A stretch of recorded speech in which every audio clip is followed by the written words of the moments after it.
ومن أحسن قولا ممن دعا إلى الله. بسم اللہ الرحمن الرحیم. السلام علیکم ورحمۃ اللہ وبرکاتہ.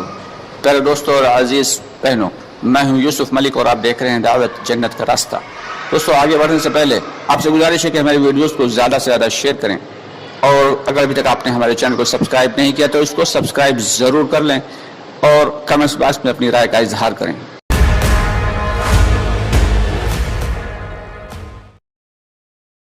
سیدنا محمد وعلی آل سیدنا محمد وبارک وسلم. پیارے دوستو، ساتھیوں اور بزرگوں، اللہ رب العالمین کا بے حد شکر اور احسان اور کرم ہے کہ اللہ تعالیٰ نے ہم سب کو ایک عظیم محنت پر مجتمع فرمایا. اور یہ عظیم محنت کون سی ہے؟ یہ انبیاء کرام علیہ السلام والی محنت ہے. اور اس محنت پر اللہ رب العالمین کی جانب سے بہت بڑے بڑے وعدے ہیں، بہت بڑے بڑے وعدے ہیں. یہ مجلسیں ایسی مجلسیں ہیں کہ فرماتے ہیں ایسی مجلسوں میں بیٹھنے والوں کے سیئات کو حسنات سے مبدل فرما دیا جاتا ہے کہ اللہ تعالیٰ گناہوں کو نیکیوں سے تبدیل فرما دیتے ہیں. ایک جگہ آتا ہے کہ اللہ رب العالمین ایسی مجلسوں میں بیٹھنے والوں کی مغفرت فرما دیتے ہیں. اللہ تعالیٰ ان تمام فضائل کے یقین کے ساتھ ہم سب کو ایسی مجلسوں میں بار بار بیٹھنے کی توفیق عطا فرمائے. دوستو، یہاں پہ یہ جو ایمان کا مذاکرہ ہوتا ہے، یہ وہ مذاکرہ ہے جو صحابہ کرام رضی اللہ تعالیٰ عنہم اجمعین کیا کرتے تھے. ایک دوسرے کو دعوت دیتے کہ آؤ ایمان لے آئیں، آؤ ایمان لے آئیں. چنانچہ وہ ایمان کا تذکرہ کرتے تھے. صحابہ کرام رضی اللہ تعالیٰ عنہم اجمعین ایمان کا تذکرہ کیا کرتے تھے. انہیں معلوم تھا کہ ایمان کی بات بولیں گے، ایمان کی باتوں کو سنیں گے تو اس سے ایمان میں اضافہ ہو. آج صبح سے شام تک ہم لوگ دنیا کے تذکرے کرتے ہیں، دنیا کی چیزوں کے تذکرے کرتے ہیں، تو دنیا کا یقین ہمارے دلوں کے اندر اترتا چلا جا رہا ہے. یہی اگر ایمان کے تذکرے ہوا کرتے، دین کے تذکرے ہوا کرتے، اللہ سے ہونے کے تذکرے ہوا کرتے، تو ہمارے دل میں ایمان کی افادیت، ایمان کی فضیلت بڑھتی چلی جاتی. دوستو، آج حالات کیا ہیں؟ آج سارے عالم میں ہمارے حالات کیا ہیں اور ہمارے حالات کیا تھے؟ ذرا جائیں اپنی ہسٹری، اپنی تاریخ کو دیکھیں کہ ہم کیا تھے اور کیا ہو گئے. ارے ہم تو وہ تھے کہ لوگ بلاتے تھے فیصلے کے لیے کہ مولانا صاحب کو بلا لو. اگر آپس میں ان کی لڑائی ہو گئی، لوگ بلاتے تھے مولانا صاحب کو بلاؤ، ان سے فیصلہ کرو. اور آج ایک ایمان والا، اس کی کوئی حقیقت نہیں.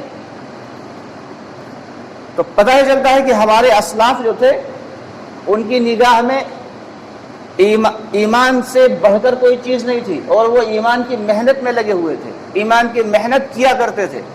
آج ہم ایمان کی محنت کو چھوڑ بیٹھے ہیں، ہمارے دل سے ایمان نکل گیا، جس کی وجہ سے اللہ کی نگاہ میں ہم زیرو بن کے ہو.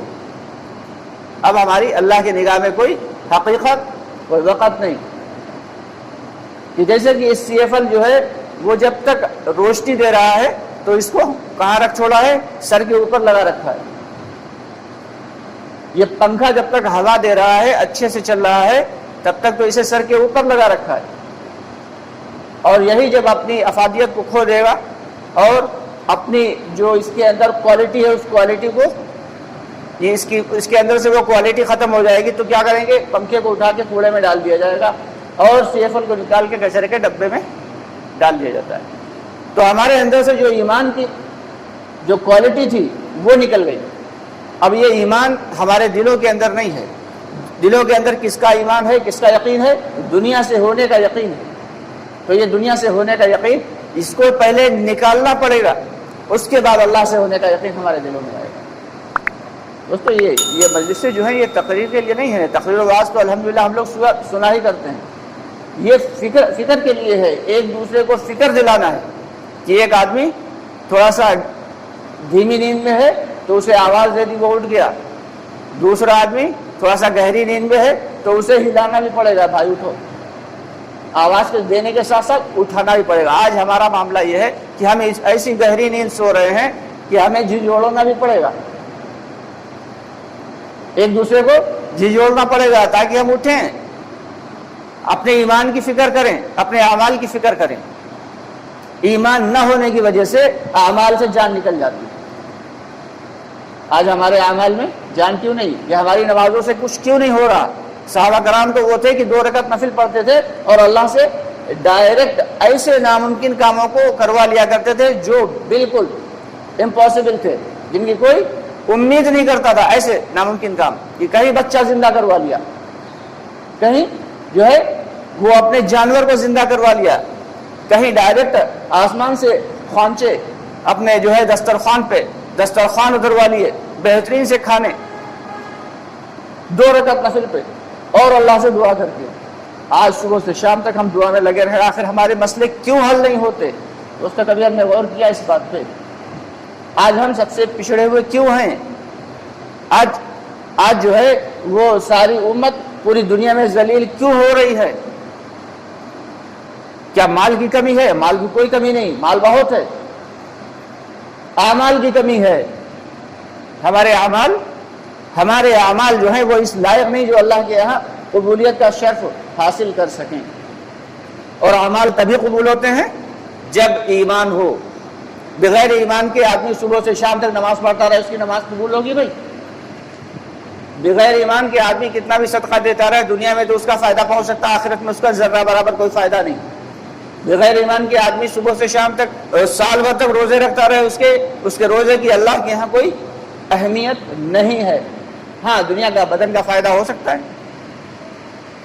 لیکن جب ایمان کے ساتھ اعمال ہوں گے تو ان اعمال میں جان پڑے گی۔ دوستو، یہ ایمان کو بنانے کی محنت ہے، یہ اللہ کے راستے میں نقل و حرکت اور اللہ کے راستے میں چلت پھرت، یہ ایک دوسرے کو دین کی دعوت دینا، ایک دوسرے کو ایمان کی دعوت دینا، اس کا مقصد اور صرف یہ ہے کہ ہمارے اپنے دل کے اندر بھی ایمان آ جائے، اور جس بھائی کو ہم دعوت دے رہے ہیں اس کے اندر بھی ایمان آ جائے، اور سارے کے سارے بھائی اللہ سے تعلق پیدا کریں۔ ہر بندے کا تعلق ڈائریکٹ اللہ سے ہو جائے۔ ہر بندے کا تعلق کس سے ہونا ہے؟ اللہ سے ہونا ہے، ڈائریکٹ اللہ سے، کیونکہ اللہ رب العالمین کو جتنا زیادہ ایمان پسند ہے اتنی دنیا میں کوئی چیز پسند نہیں۔